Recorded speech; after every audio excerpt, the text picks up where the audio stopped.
샬롬, 주님의 이름으로 인사드립니다. 3월 한 달 잘 보내셨나요?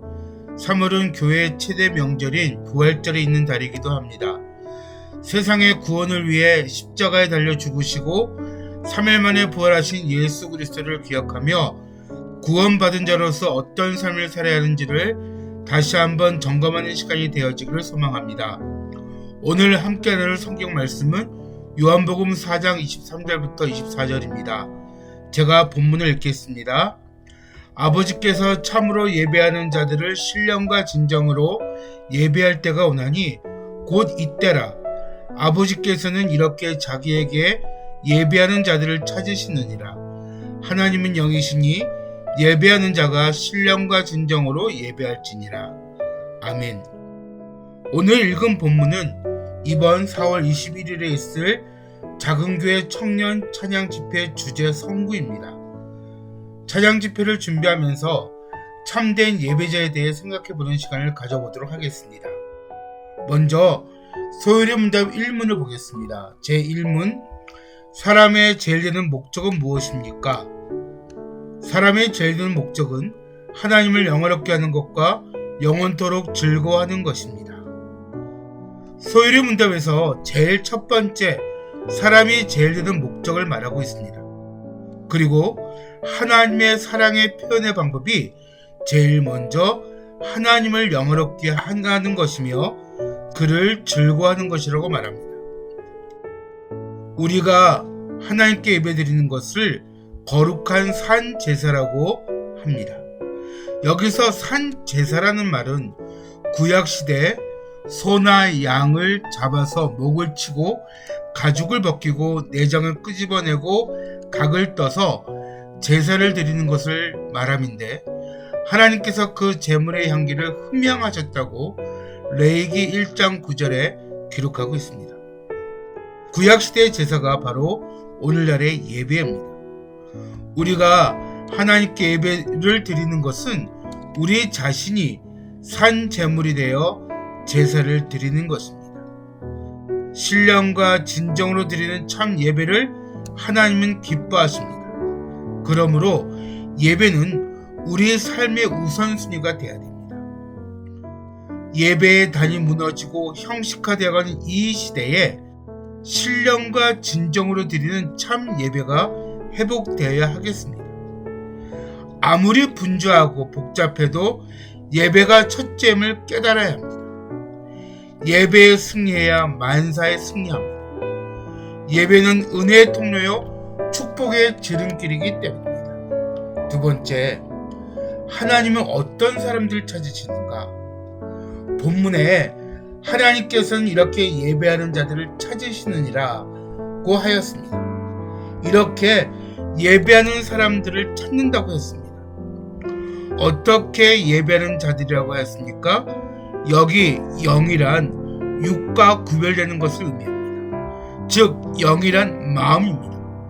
마음과 진정으로 예배하는 자들을 찾는다는 말입니다. 즉 마음이 따르지 않는 예배, 정성 없이 드리는 예배가 있을 수 있기 때문에 이런 말을 했습니다.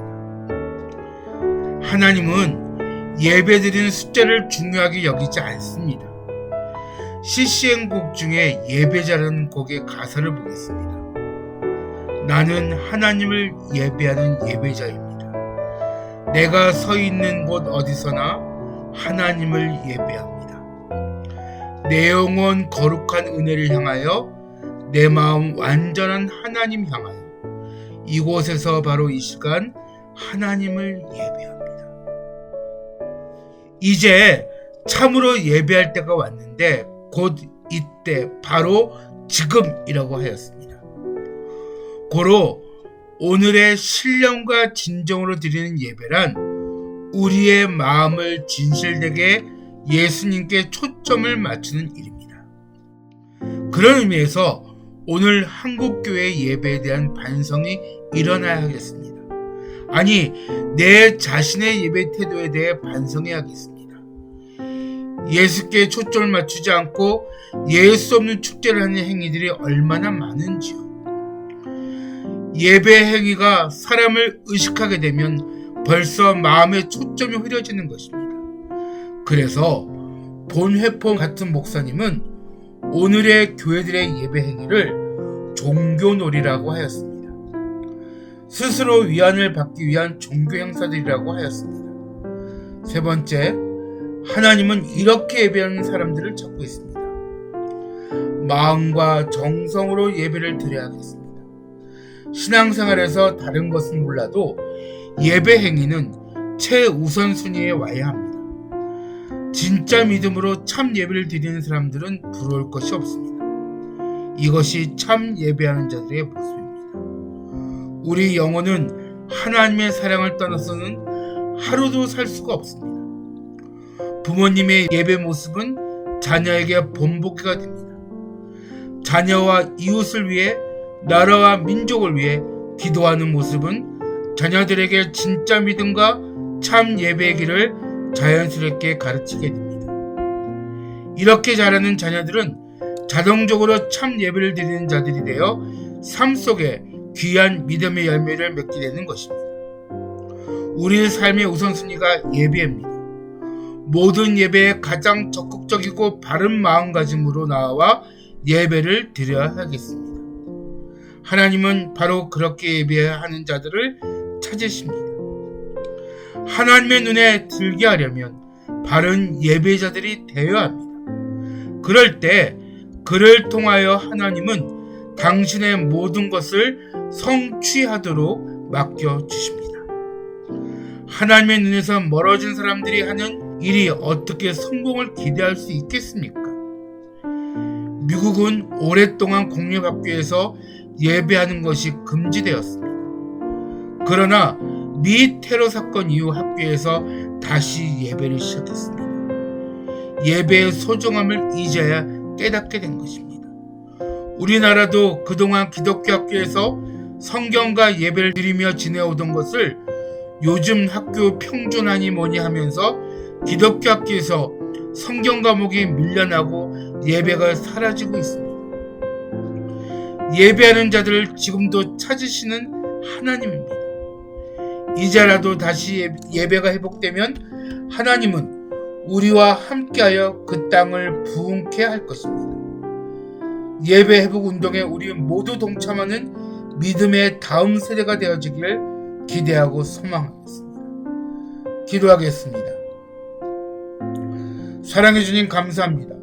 3월달에도 하나님 은혜 가운데 거하게 하시니 감사드립니다. 주님이시여, 믿음의 기본인 예배가 형식이 아닌 주님이 기뻐하시는 신령과 진정으로 예배를 드리는 우리가 되어질 수 있도록 인도하여 주시옵소서.